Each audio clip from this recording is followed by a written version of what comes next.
Hey, welcome to Running on Reddit. Your host, Zach. Subreddit, just no mother-in-law. Oh goodness. Let's start off with the first story here. So, I just found out I'm pregnant, and over the moon excited, as is my soon-to-be dear husband. We plan on announcing at our wedding in a few weeks, after I reach the point where it's unlikely for me to lose it. But we told our moms because if a miscarriage did happen, I would want the love and support from my mom, and I felt guilty just telling her, so we told future mother-in-law as well. My mom had the reaction I wanted. Tears, kisses, and belly rubs, the whole shebang. My future mother-in-law just stared at us and said, "Well, what are you going to do?" "What do you mean, what are we going to do? There's no clinics around us." "Clinics for what?" "To get rid of it." "Why would we get rid of it?" "Well, you very well can't be pregnant before marriage. It's embarrassing." "And why is it embarrassing? Tons of people are happy and healthy with kids before marriage." "Well, yeah, but it's bad luck to get married while pregnant. You'll be too fat for your dress anyway." It went on like that for a while before I got sick of it and left. My future dear husband is furious that he wasn't there to stop her, but guess who just lost grandma privileges before she even became a grandma? Well, I don't want to get into the whole pro-life or pro-choice debate, but honestly, I guess the mother-in-law did overstep her bounds. I mean, if they take the time to tell you something that important and meaningful to them, I mean, you want to, be happy in it with them and support them in the moment, right? So it looks like this post had some history behind it, but from what I can gather, there was a court issue between the original poster and their mother, and this is kind of like an interaction they had after that. So, social service showed up at my job yesterday, which is fine because it is the closest grocery store to her house and mine. She did her shopping and got ready to check out, and of course came to my register, the only open one. She looked at me, and her first words to me since the court incident are, "You need to lose weight."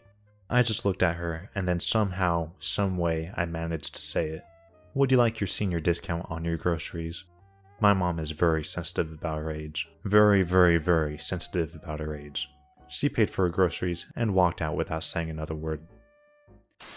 From birth to turning 19, I think I spent a total of 3 weeks away from both my mother and father. Mom volunteered to chaperone every school trip, denied me permission for the ones I couldn't be supervised on, and claimed to me that others were requiring this as a condition of me being part of the groups. Straight A student with no real disciplinary record? Sure, Mom. In my first post here, you can see this has caused me to have a bit of trauma about some subjects, like not feeling I was ever really an Eagle Scout.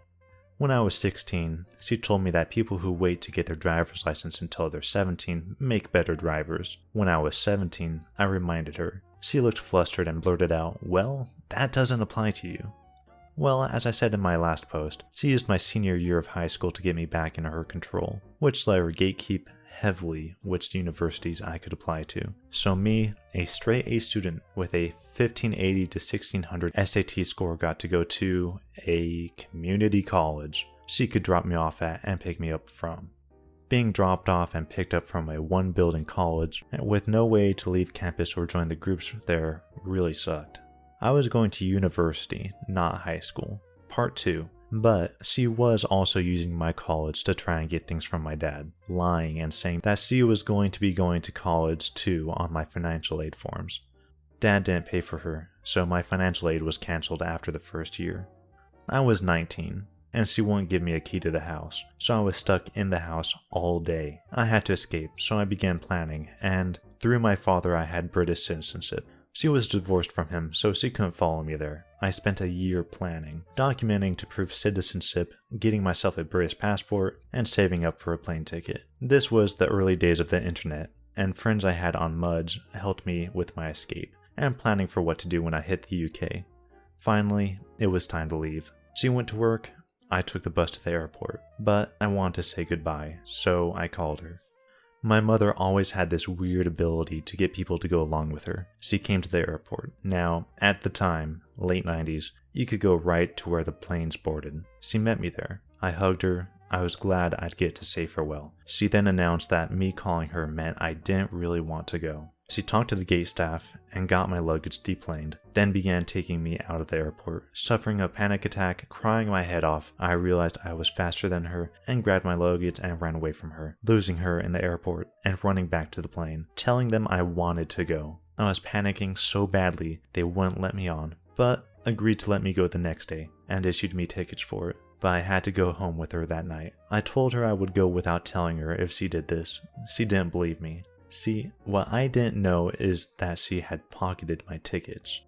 So I got to the airport the next day, her still at work, and found my tickets missing. The helpful staff reissued them for a $50 fee, and I left. I won't see her again for a decade. Oh, but apparently, she reported me, 19 years old remember, as a missing child. So there's that.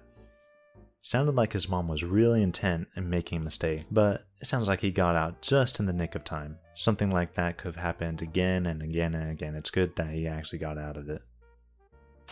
I've been enjoying the stories on this sub recently, and I wanted to share one of my own. It happened a few years ago, and today is the worst thing my mother-in-law has done. My dear husband and I have been together 13 years now, and mother-in-law disliked me the entire time. So, back when dear husband proposed to me, about 8 years into our relationship, she wasn't thrilled, but she knew there was no stopping it. She made lots of suggestions for our wedding, but we didn't use any of them. She wanted us to have a very traditional wedding at a country club, and we decided to have it at a local bar instead. We also didn't have a wedding party. Instead, we had our siblings stand up with us. This meant that our rehearsal dinner was going to be pretty small, just parents and siblings. For the dinner, we reserved a room at a restaurant that had a beautiful view overlooking the valley. I had prepared a speech to give to our family members to thank them for their help. After the rehearsal, we all headed to the restaurant, but dear husband and I stopped off somewhere to grab something, so we were the last to arrive.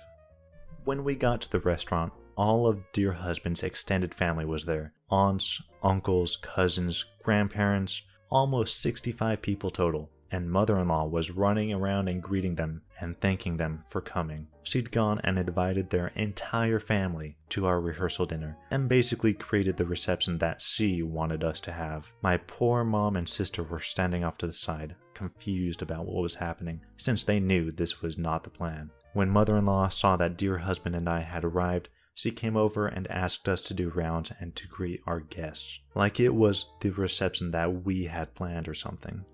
I told dear husband that I was leaving with or without him, but I was not going to give in to his mother's reception fantasy. To his credit, he had a few words with mother-in-law and left with me. My mom and sister came with us too, and the four of us ended up going out for some beers. And then dear husband and I went back to the hotel room to prep for the next morning. Like I said, it's been a few years and I'm still mad about this. We haven't gotten no contact with mother-in-law, but I'm always civil but chilly when we have to interact. She's never apologized for ruining our rehearsal dinner and still laments how I'm not nice to her. I don't know what the mother-in-law expected. I mean, maybe she thought she could just peer pressure you into doing what she wanted, but I think you did a good job standing up to yourself. It was your rehearsal dinner, and you had the right to leave. It was not what you prepared. Okay, so we went to the in-laws for Father's Day lunch. Backstory. Earlier this week, we went to the in-laws because our power was off and on because of city work. Mother-in-law had made scones that I couldn't eat because of oats, which was fine because she wasn't expecting us, so it wasn't even a thing. She still offered it even though I've told her so many countless times that I cannot eat oats. They will rip me up. I reminded her and she apologized. It was fine. Later, she asked me what dessert I'd like on Father's Day. I suggested Apple Betty, and father-in-law and brothers-in-law's dad both also really like it, and it also sounded good too. So Apple Betty it is. Well, we get there today and say hi and whatever. I get myself a glass of water and see the Apple Betty on the stove. Guess what's on the crust? 10 points if you've guessed oats, because it's oats. I'm not going to family dinner anymore, lol. So maybe there's more backstory that I'm missing, but it doesn't seem like this is too big of a deal. I don't know if this is really something to make a mother-in-law post out of. It just, they put oats on a pie. Unless they did it on purpose, maybe something then, but it doesn't really say that here. So if it's just an honest mistake, I won't worry about it too much. Just, don't eat it. Go ahead and click a playlist to see more content. I'll see you in the next video. Thank you for watching.